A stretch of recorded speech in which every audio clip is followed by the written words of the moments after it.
looking on YouTube of what's up, man, human powered vehicles, but they also have electric capabilities.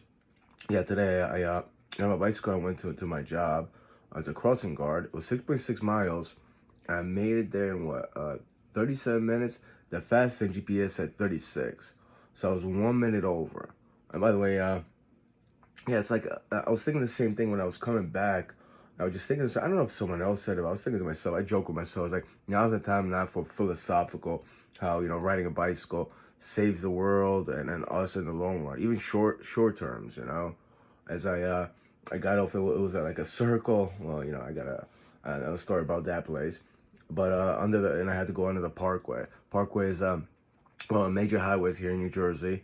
There's a lot of parkways. It's payable. It's not too expensive, but it's a very big highway. Anyway, I was going under it, and it was traffic, so I had to pay attention.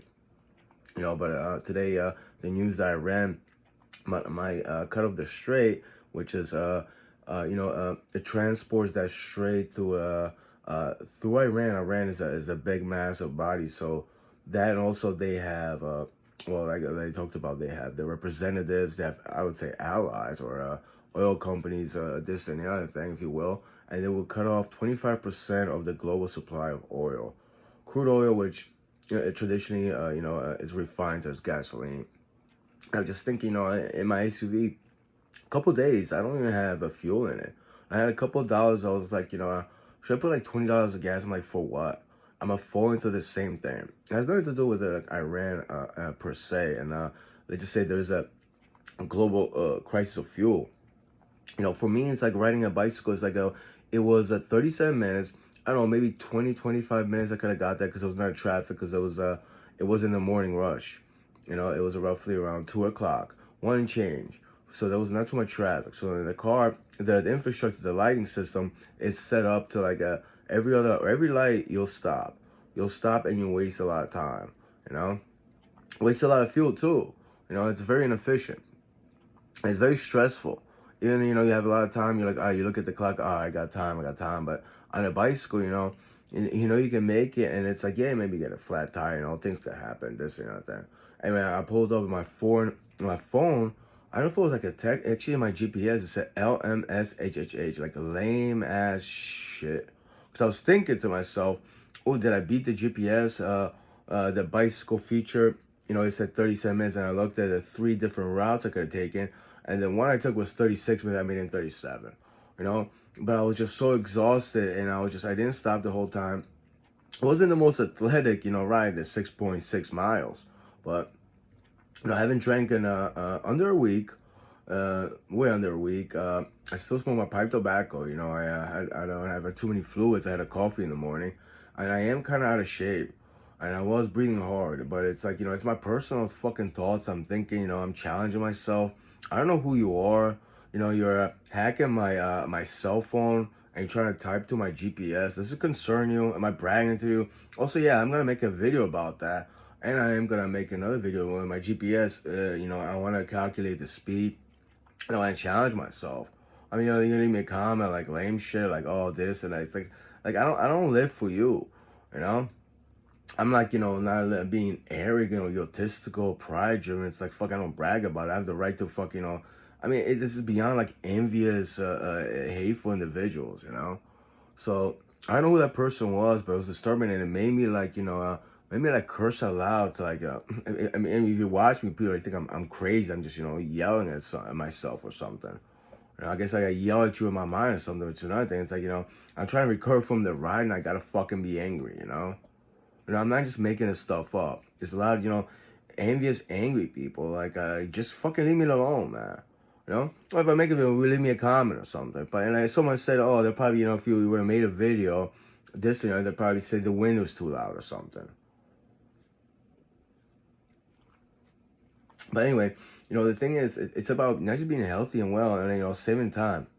Also, if you have to go to a job, it's like it'll take you 2 hours. The average commuter report was years ago. Maybe, we should relocate our jobs. I mean, even as a mover, I don't even know what to say. As a mover, I don't get a lot of gigs, but it's like, maybe I don't even drive for moving jobs. Maybe I just, I should think about doing something local. maybe in 10 miles, it's gonna be so bad. One way. On a bicycle, it's really not that bad. So it's like I'm looking at these vehicles, and I want to make this a video about that situation, this and that. You know, and my phone started spasming. I couldn't even like close it. It was very odd. You know, it's about it's just so much. About even like sustainability and getting away from like crude oil, gasoline. It pollutes the planet, us, the air we breathe. It makes us unhealthy. Driving vehicles, yeah, cars can be fun, but the vehicles that I see, on YouTube, they're just so much more fun, and you get to pedal, and it's an adventure, or even like a bicycle, even walking actually to work. It's really not that bad. Plus, there's transit systems, not just buses, but like subways, trains. So I think it'll be great if humanity, I mean, it's like a silver lining. I see this as. I was just thinking the same thing. I don't even want to ride in my car. If I do scrap it, I figure out to do something local or disassemble it on the spot. Whatever I take. Or let's say I take copper. I take the copper, I put it in a book bag or a duffel bag. I drive it. I ride it here. Groceries, I could do that too. The car is just like a lot of times it's really not that necessary. I think we've been conditioned, especially myself. I noticed it years ago when I was living in Brooklyn, New York. I didn't really need a vehicle. All I needed is to sleep in it. I need to go anywhere. It's and also, yeah, you get to see a lot of the environment, the city you live in, other cities. You get to interact with people. It's much more healthier. You're not as stressed. You enjoy it. You can go zip between cars on off sidewalks. And New York is one of the best places to ride bikes. All those bridges they have, it's one of the best places. I mean, you go on the bridge, yeah, it's beautiful in a car. But on a bicycle, you go slow, you could stop. You have control. It's less stressful. So there's so many benefits to that. I'm not even angry or frustrated. I just, it just like it popped in my mind that moment situation. But imagine like United States if it's like, not just a restore, but not a reboot, but we got to like recondition or like rehabilitate our commute or our lifestyles. How much healthier you'll be, how much better you'll be mentally. Actually, it's I get a lot of bad moments in a vehicle. When you're playing music, it's like you don't have to be driving and listening to music. Actually, think about it. It's like, it's actually kind of boring. Really is. And I've spent like years driving, so it's like, oh, I couldn't imagine that. But once you start doing it, you're like you don't really want to go back to driving car unless you're forced to, or you're doing once, and then it becomes like a daily habit. So I don't think I'll fill up my SUV with gas unless I really need it. And it's like there's trains for that if I really need to go far.